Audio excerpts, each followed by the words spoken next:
حضور علیہ السلام کے زمانے میں آپ صلی اللہ علیہ وسلم منبر پر تشریف فرما اور کچھ ساتھی جو ہے مسجد کے دروازے پہ، مسجد نبی علیہ السلام کے دروازے پہ کھڑے ہوئے، خطبہ ہو رہا ہے، واعظ ہو رہا ہے۔ عبداللہ ابن مسعود رضی اللہ تعالیٰ عنہ اس وقت بھی، وہ بھی مسجد نبی علیہ السلام داخل ہونے کے لیے آئے، دروازے پہ جو کھڑے ہوئے تھے آپ صلی اللہ علیہ وسلم فرمایا بھائی بیٹھ جاؤ، تو سب سے پہلے جوتیوں میں بیٹھنے والے حضرت عبداللہ ابن مسعود رضی اللہ تعالیٰ۔ سرکار دو عالم صلی اللہ علیہ وسلم نے فرمایا کہ عبداللہ ابن مسعود، میں تو ان سے مخاطب تھا، عرض کیا یا رسول اللہ صلی اللہ علیہ وسلم، بس آپ کی زبان مبارک سے میں نے یہ سنا کہ بیٹھ جاؤ، میں وہیں بیٹھ گیا، در جوتی میں بیٹھ گیا۔ وہ ادب وہیں سے چلتا ہوا آ رہا ہے،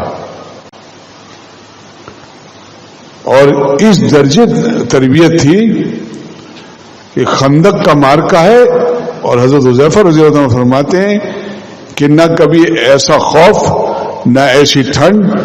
نہ ایسی بھوک، نہ ایسی اندھیری کبھی نہیں دیکھی۔ ٹھنڈ بھی خوب تھی اور کفر بھی امڈ کر ایسا خوف تھا، اور کئی دن کا فاقہ بھی تھا، اور اس پر جو ہے آپ کے پیر میں کسی وجہ سے آپ صلی اللہ علیہ وسلم نے فرمایا کون جا کر کافروں کا جو ہے بارے میں معلوم کر کے آئے گا، جا کر دیکھ کر آئے گا۔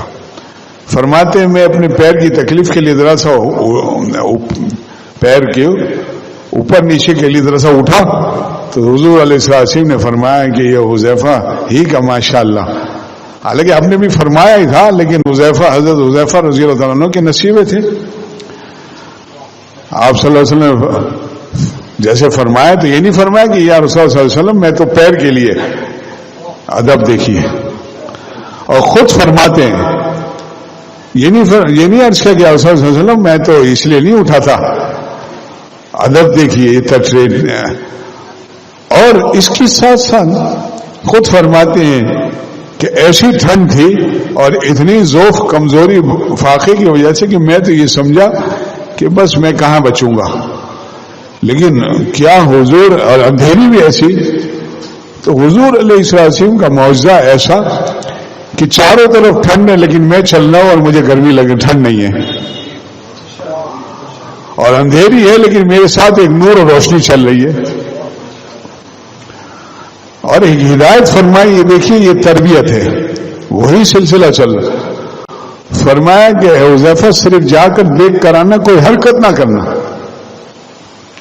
ابو سفیان کفار کی طرف سے یہ قیادت لے کر چل رہا تھا، اور جب لیڈر مر جائے تو ظاہر طاقت ٹوٹ جاتی ہے، تو تیر نکالا کہ بیٹھا ہوا ہے کام کر دوں گا، لیکن حضور علیہ السلام کے فرمان فوراً یاد آیا، اپنی سمجھ سے نہیں، فرمان رسالت کو مقدم رکھا۔ یہ نہیں کہ آپ صلی اللہ علیہ وسلم کو یہ نہیں تعویلات کے پتہ نہیں ہوگا، یا احوال کا اتنا اچھا موقع تھا میں جا کے بعد میں بتا دوں گا، فوراً تیر کو کمان میں رکھنے کے بعد دوبارہ رکھ دیا اس میں، کہ حضور علیہ السلام نے فرمایا کوئی حرکت نہیں کرنا، لہذا وہ ایسے ہی واپس ہو گئے۔ تو یہ آپ یہ آداب، یہ شروع سے حضور علیہ السلام کی تربیت، اور وہیں سے یہ سلسلہ چلتا ہوا آ رہا ہے۔ کئی دن کا فاقہ ہے